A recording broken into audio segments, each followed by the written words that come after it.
تو وہاں عیسائی جو بادشاہ تھا اس نے اپنی بیٹی سے کہا کہ تیرے حسن کا ڈنکا بجتا ہے، تیرے حسن کا کیا فائدہ اگر تم مسلمانوں کے اسلام نافرمان ہوتا ہے۔ ابن سقا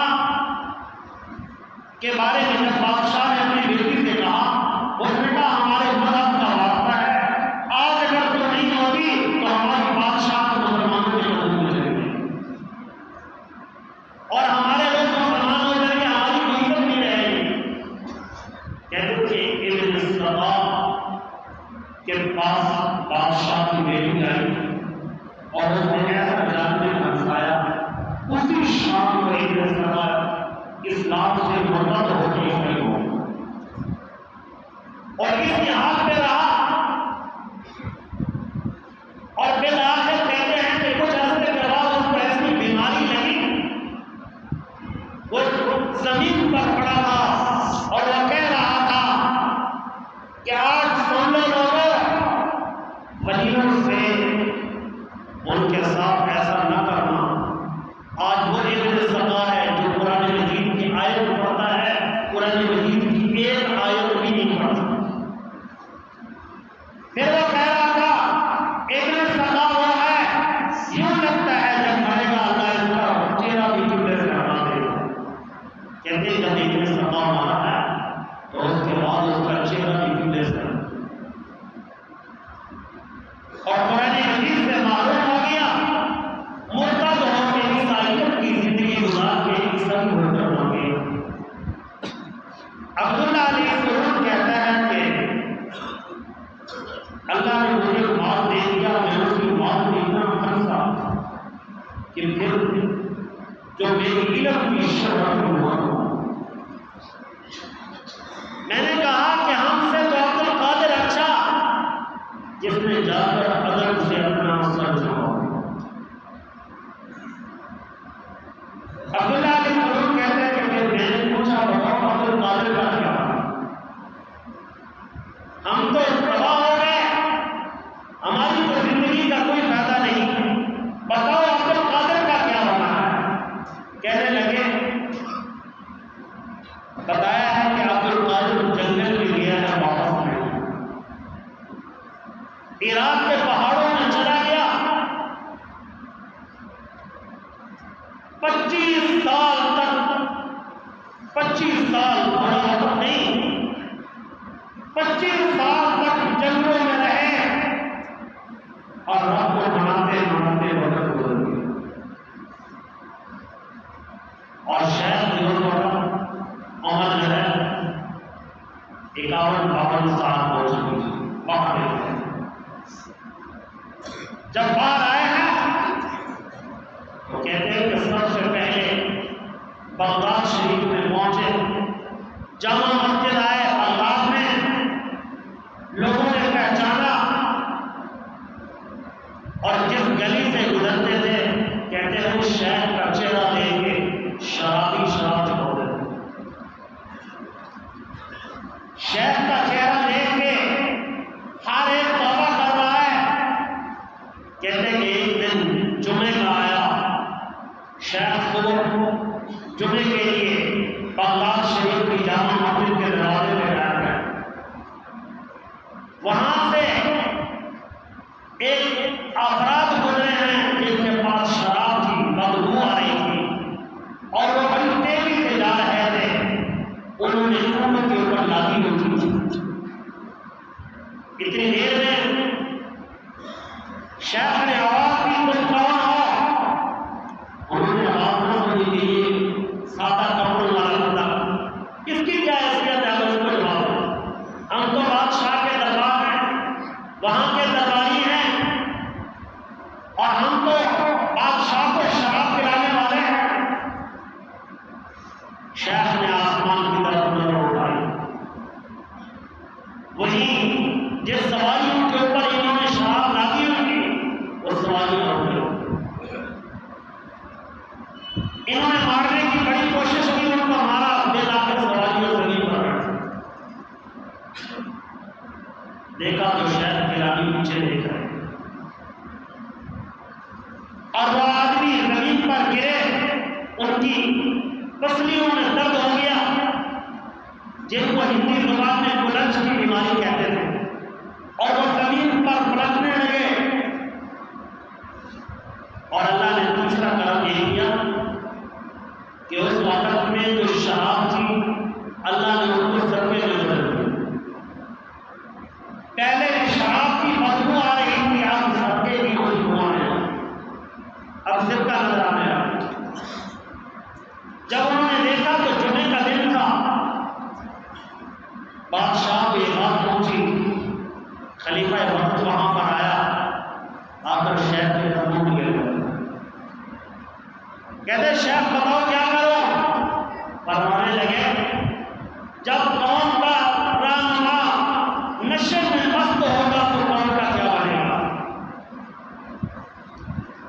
اس نے کہا شیخ میں آپ کو دعا کہتا ہوں، میں آج سارے گناہوں سے دعا کرو کہ یہ میرے بندے ٹھیک ہو جائیں جو زمین پر بے ہوش ہو رہے ہیں۔ شیخ نے آسمان کی طرف اور سواریاں اپنی اپنی جگہ سے کھڑی ہو گئی۔ اللہ نے سرکے کی حالت کو بدل دیا اور اس سے جو بدبو آ رہی تھی اب خوشبو آنے لگی۔ اس کے بعد فرماتے ہیں کہ بادشاہ وقت نے کہا کہ یوں نہیں اچھا لگتا، اور جمعہ جو ہے وہ شیخ ہوا۔ آج جمعہ بغداد شریف کی مسجد میں، بغداد شریف کے ممبر پر بیٹھ کر عبد القادر جمعہ پڑھائے گا۔ کہتے ہیں کہ جس دن شیخ بیٹھے ہیں اس دن یہ عالم تھا کہ جب جمعے کی دعا ہوئی، لاکھوں کی تعداد میں وہ لوگ تھے جو کئی گناہوں میں مبتلا تھے، اسی وقت میں توبہ۔ کہتے ہیں شیخ جب جمعے سے اترے ہیں، جمعہ پڑھا کے بعد مسجد کو جانے لگے، اور دنیا اس وقت میں پورے بغداد شریف کے اندر چرچا ہو گیا۔ وہاں کچھ عیسائی لوگ رہتے تھے اور وہ یہودی مذہب رہتا تھا۔ 5000 انسانوں نے جمعے کے بعد حضرت کے ہاتھ میں ہاتھ رکھ کے جمعہ پڑھا۔ اور اللہ نے کیا فرمایا؟ کنتم خیر امة اخرجت للناس تأمرون بالمعروف وتنهون عن المنکر۔ فرمایا میرا دین، میں نے آپ کو اس امت کا نبی بنا کر بھیجا ہے، اور آپ کی امت کو وہ امت بنایا ہے، نہ اس جیسا کوئی پہلے نبی آیا، نہ اس جیسی پہلے کوئی امت آئی۔ اس امت کے رہنما ایسے ہیں جدھر نظر ڈالتے ہیں ادھر رحمت خداوندی کا نزول ہوتا ہے، جدھر ان کی نظر ہوتی ہے وہاں پر کرم ہو جاتا ہے مالک کا۔ اور یہ شیخ کا خصوصی اللہ تعالیٰ کی ذات کی طرف سے ایک کرم تھا کہ اللہ تعالیٰ نے شیخ کو بغداد شریف کے لوگوں کے لیے منتخب کرا دیا۔ فرماتے ہیں کہ شیخ نے 40 سال بیٹھ کے بغداد شریف کے ممبر پہ اللہ کے نبی علیہ الصلوۃ والسلام کی حدیث پاک کا درس دیا۔ اور ایک آج کل کے دور میں اعتراض ہے، میں نے پہلے کہا اس کا جواب نہیں دوں گا۔ سنو، اللہ کا پیغمبر کامل انسان ہوتا ہے، اور اللہ کے نبی علیہ الصلوۃ والسلام کی جماعت کا ایک فرد جو تھا وہ کامل انسان تھا۔ ان میں اللہ نے طاقت رکھی تھی، یتلو علیہم آیاتہ ویزکیہم ویعلمہم الکتاب والحکمۃ۔ اللہ کے نبی تشریف لائے، آ کر امت کو، اپنی جماعت کو دین سکھایا۔ وہ جماعت ایک ایک فرد ایسا تھا، ان کے دل کے اندر بھی اللہ کے نبی نے دین پہنچا دیا، جسم پر بھی پہنچا دیا۔ اور سرکار کی جماعت کا ایک ایک فرد ایسا تھا جو کامل انسان تھا، وقت کا ولی بھی تھا، وقت کا قرآن مجید کا قاری بھی تھا، اور ان میں سے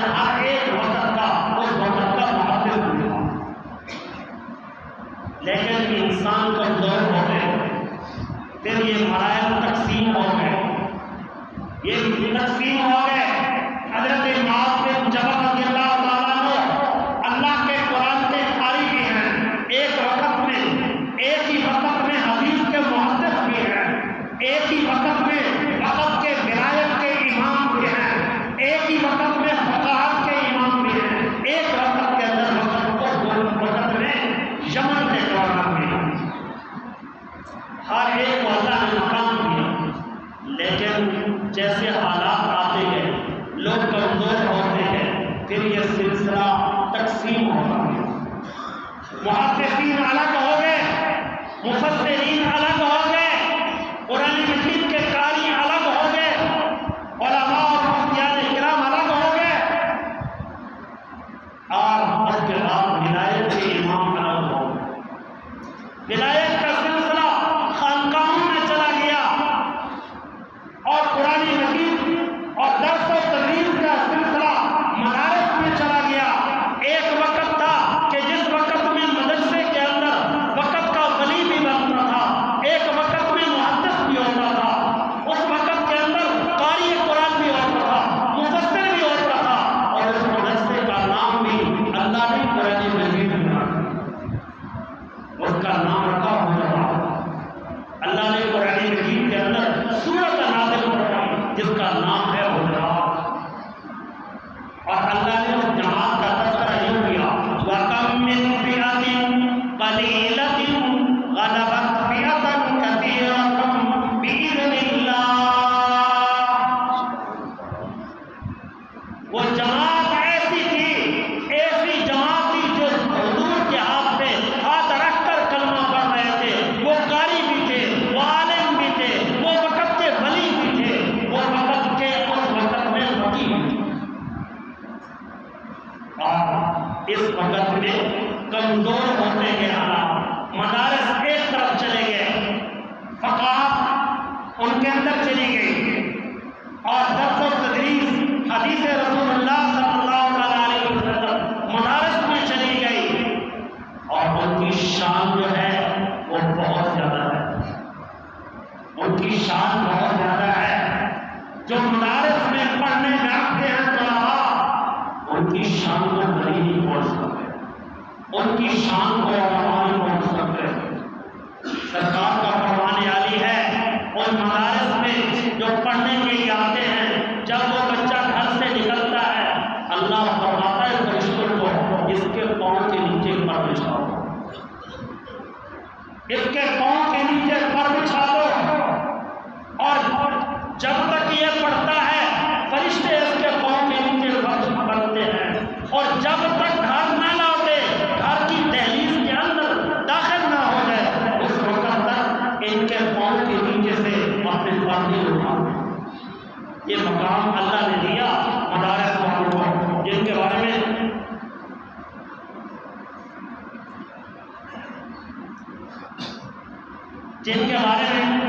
اللہ نے ایک ایک کی شان بیان فرمائی۔ اس لیے اولیاء کا سلسلہ خانقاہوں میں چلا گیا۔ اب ہم لوگ کیا کیا؟ مدارس کے اوپر کبھی اعتراض ہے اور کبھی خانقاہوں پہ اعتراض ہے۔ خانقاہوں کو نکال دو، مدارس والوں کو نکال دو، پھر اس کے بعد کیا ہوگا؟ پھر جہل قوم کے امام ہوں۔